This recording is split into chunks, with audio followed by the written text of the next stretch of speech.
Today I want to give you a quick video on how to draw a game of chess. In this video I'm going to show how to draw a game where your opponent has a king and a pawn and you have a king. We're going to imagine that we're playing the white pieces. That white king is our king and we're defending against the king and the pawn.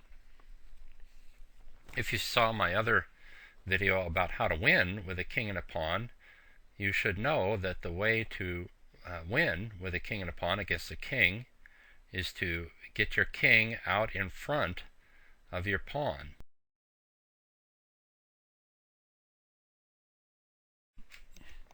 In order to win, the attacker, in this case black, has to get his king in front of his pawn. Specifically, he has to get his king to one of these three squares that is 2 squares distant from his pawn. So if he could get his king to d5, e5, or f5, he would be able to win the game. It follows that to defend this position, white has to prevent black from getting his king in front of his pawn.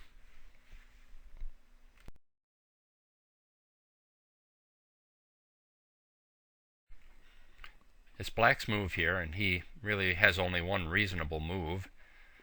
He moves his king to the square right behind the pawn. If he moved his king to one of these other one of these 2 squares, he would lose the pawn, and that would be a draw immediately. Now, with the king directly in front of the pawn, he's in the best position he can be to defend against the king and pawn, but he has to move. He can't stay there. So the second best square is this square that is 2 squares in front of the pawn.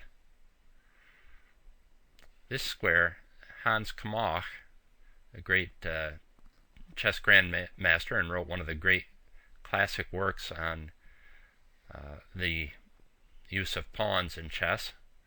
And if you're interested, there's a link in the article accompanying this video to my chess store, and you can buy that great book called Pawn Power in Chess.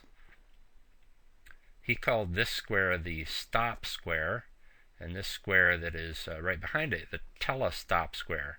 And he said the place you want to be is on the stop square, and if not, you want to be on the telestop square.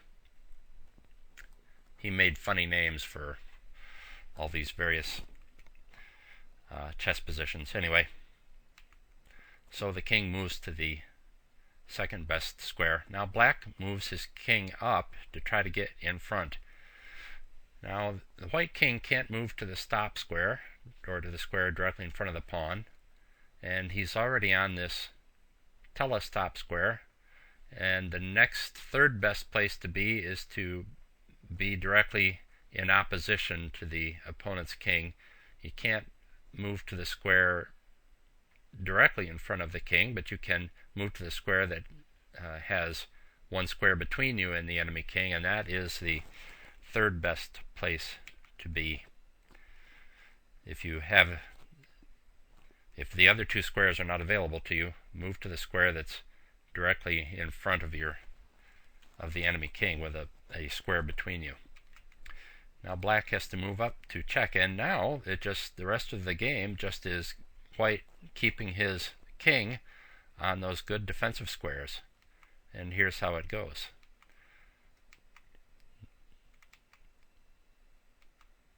The king moves again to oppose the enemy king. The only move he can do is check. Notice how black has to constantly keep his pawn in front, and that's the best way to defend these positions, is to not permit the enemy king to get in front of the pawn. I should note that with a pawn on your 5th rank, this rank is black's 5th rank.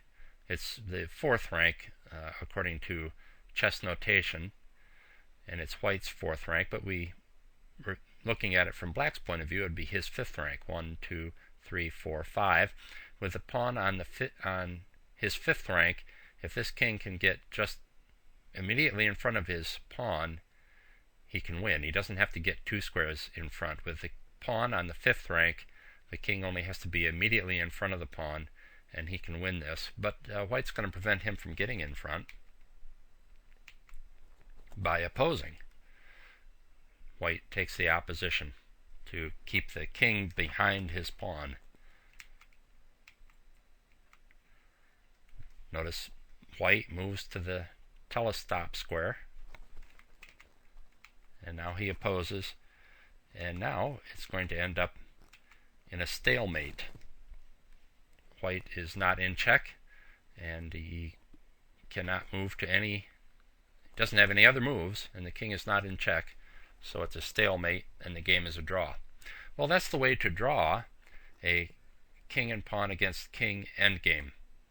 I'm going to have more videos on how to draw a chess game.